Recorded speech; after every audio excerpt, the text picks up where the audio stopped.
مولاي صل وسلم دائما. Untuk kita semua, manfaat dalam urusan dunia, manfaat dalam urusan kesehatan, manfaat dalam urusan apapun yang terkait dengan duniawi maupun masalah-masalah ukhrawi. Amin ya rabbal alamin. Salawat beserta salam semoga Allah curah limpahkan kepada junjungan kita baginda agung Nabi Muhammad sallallahu alaihi wasallam, juga kepada keluarganya, para sahabatnya serta pengikutnya sampai yaumil qiyamah.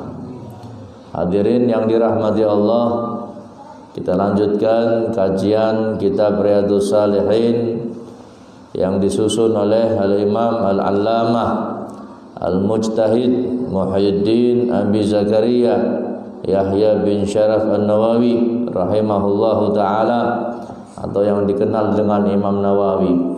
Dalam kitabnya Riyadhus Shalihin sampai pada babus syafa'ah, bab tentang syafaat atau pertolongan. Qala Allah Ta'ala, Allah berfirman dalam Al-Quran, may yashfa' syafa'atan hasanatan yakun lahu nasibum minha.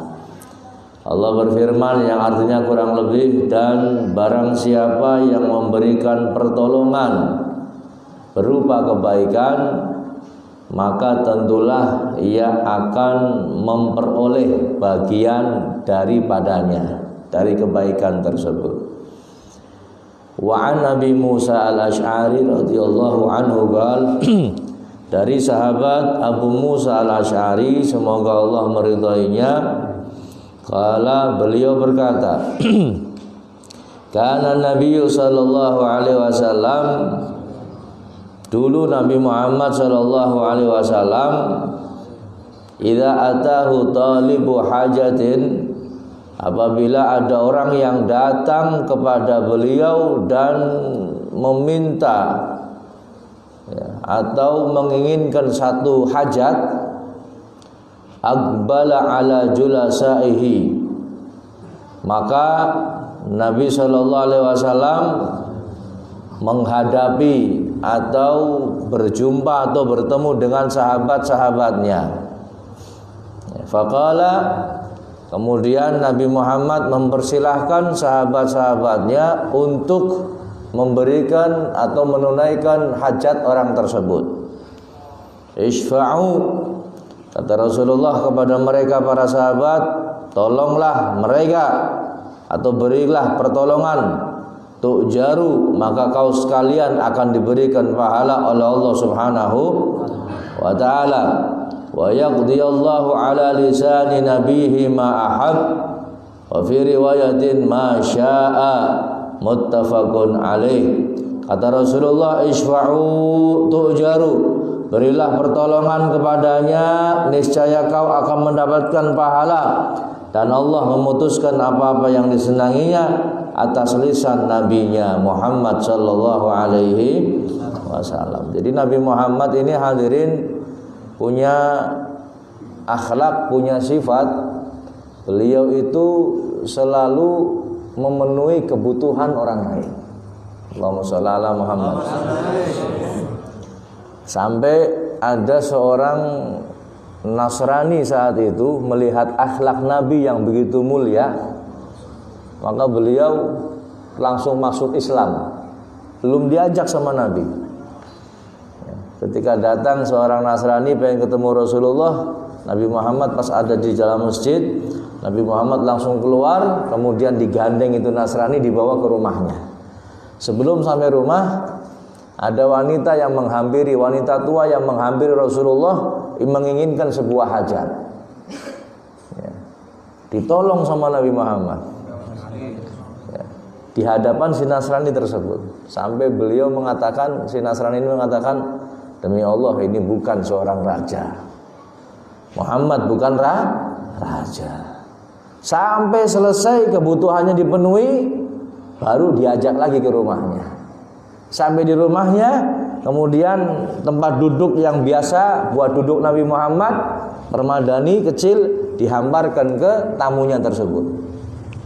Ini Nabi Muhammad belum ngobrol, belum ngomong, si Nasrani ini sudah masuk Islam, sudah bersyahadat, membaca 2 kalimat syahadat, asyhadu an la ilaha illallah wa asyhadu anna Muhammadan Rasulullah. Jadi sifatnya Nabi Muhammad ini selalu memenuhi kebutuhan orang yang membutuhkan. Allahumma sholli ala Muhammad. Ketika ada tamu datang, oh beliau senang. Ya. Biasanya ada orang yang saking laparnya nggak bisa makan, hadirin. Tahu kalau Nabi Muhammad tuh suka dengan tamu, ya apen-apene dolan silaturahmi mari umai Kanjeng Nabi, berharap supaya Nabi Muhammad ini ngasih makan. Nabi Muhammad tahu dikasih makan, hadirin, selayaknya tamu sekian hari, kasih makan sekian hari. Ya, kalau Nabi Muhammad nggak ada apa-apa, ya nggak punya apa-apa untuk menjamu tamunya, untuk memenuhi hajatnya orang lain, beliau tawarkan kepada sahabat-sahabatnya. Ini loh, saya punya tamu seperti ini, seperti ini, seperti ini, seperti ini, seperti ini. Ya, sampai salah satu ceritanya ketika Nabi Muhammad kedatangan tamu, kemudian menawarkan kepada sahabat-sahabat yang lain, barangkali ada yang mau menyuguhi tamu, penerima tamu. Kebetulan saya lagi nggak ada apa-apa, lempar dilalui sahabat sing liyane juga lagi orang duwe apa-apa. Akhirnya ada satu sahabat yang terima tamu tersebut, tamunya Nabi Muhammad, dalam keadaan pas-pasan. Dalam keadaan apa? Pas-pasan. Ngomong sama istrinya, wahai istriku, ada makanan di rumah? Ada. Cuman hanya untuk anak-anak kita saja, nggak ada yang lain. Oh nggak ada lain? Nggak ada. Cukup hanya untuk satu orang saja, satu orang dewasa. Ya, nggak bisa untuk yang lain. Oh ya sudah, gini saja. Nanti kalau pas makan, kebetulan malam hari. Nanti kalau pas makan, lampunya dimatikan. Biar tamu kita menyantap makanan sampai kenyang. Nanti saya sebagai tuan rumah apen-apen melu-melu mangan. Padahal kan laka sing dipangan. Cuman apen-apen kontang lenting. Padahal nggak ada yang dimakan ini. Yang penting lampunya dimatikan. Subhanallah, hadirin. Kemudian diterima tamunya, dijamu luar biasa. Malam hari pas dihidangkan makan, hanya ada satu piring saja untuk tamunya. Kemudian lampunya alasane minyak enteng. Teman semuanya turun cas-casan loh. Anggone minyak. Udah, akhirnya malam ikut makan tang sampai ya si tamu ini ngertinya tuan rumah ikut makan, padahal nggak makan sama sekali, menghormati tamunya, memenuhi kebutuhan tamunya.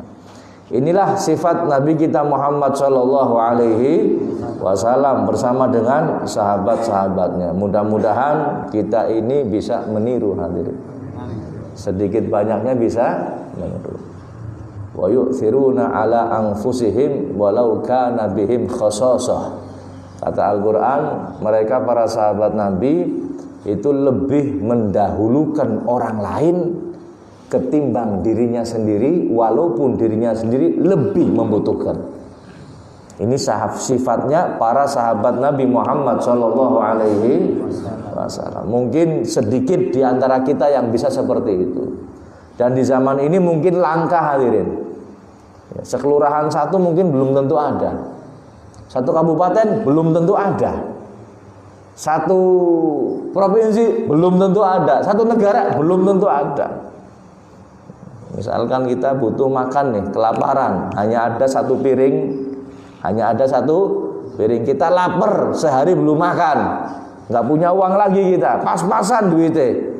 Kemudian ada orang datang minta makanan kita, kira-kira balakna boleh? Laka duit maning loh, nggak ada uang lagi. Apa mana nang ATM laka nang sak belaka. Kasihkan nggak? Kalau dikasihkan kita kelaparan, kasihkan nggak? Jujur kasihkan nggak? Ora, wis aja panganan kayong kandeban. Kita punya uang 10 juta. 10 juta. Butuh nemen uang ini. Kita membutuhkan nih. Kan membayar tukang, toko semen, toko pasir, pas-pasan. Tahu-taunya ada yang minta 10 juta. Kasihkan enggak? Hah?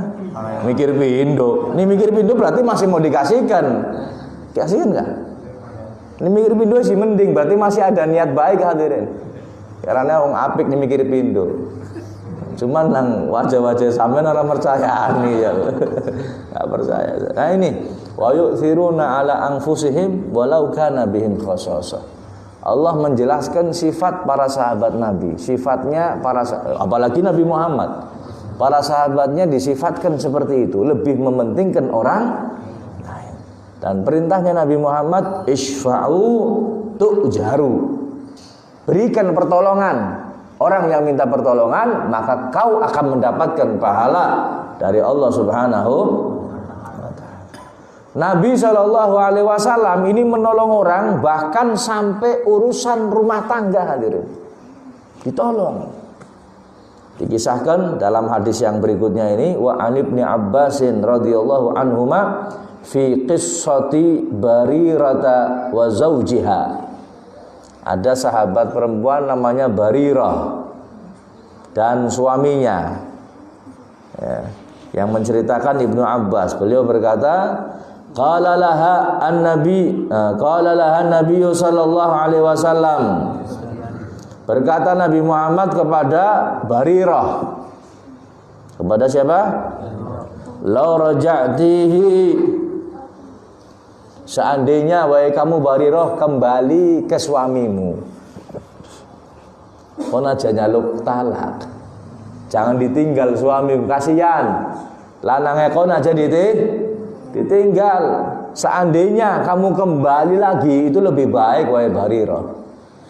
Apa jawaban sahabat ini, Barirah ini? Qalat ya Rasulullah ta'muruni, wahai Rasulullah apakah ini perintah darimu? Kalau perintah ya pasti aku lakukan ya Rasulullah. Kalau saya suruh kembali ke suami saya, engkau memerintahkan, pasti saya turuti ya Rasulullah. Apa jawaban Nabi? Qala innama ashfa'u. Saya ini enggak berintah, cuman saya pengen menolong suami kamu, pengen menolong kamu. Ya.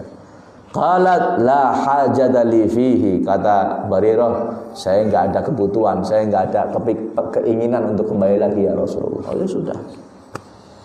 Nah, urusan seperti ini hadirin, urusan rumah tangga yang semacam ini, ya, ada orang minta tolong, Nabi Muhammad menolongnya. Allahumma shalli ala Muhammad. Kemudian anak sekiranya kita bisa hadirin untuk menolong orang lain, apapun jenis pertolongannya, kita tolong. Tapi kalau seandainya itu pertolongan yang berkaitan dengan perbuatan dosa dan maksiat, jangan ditolong.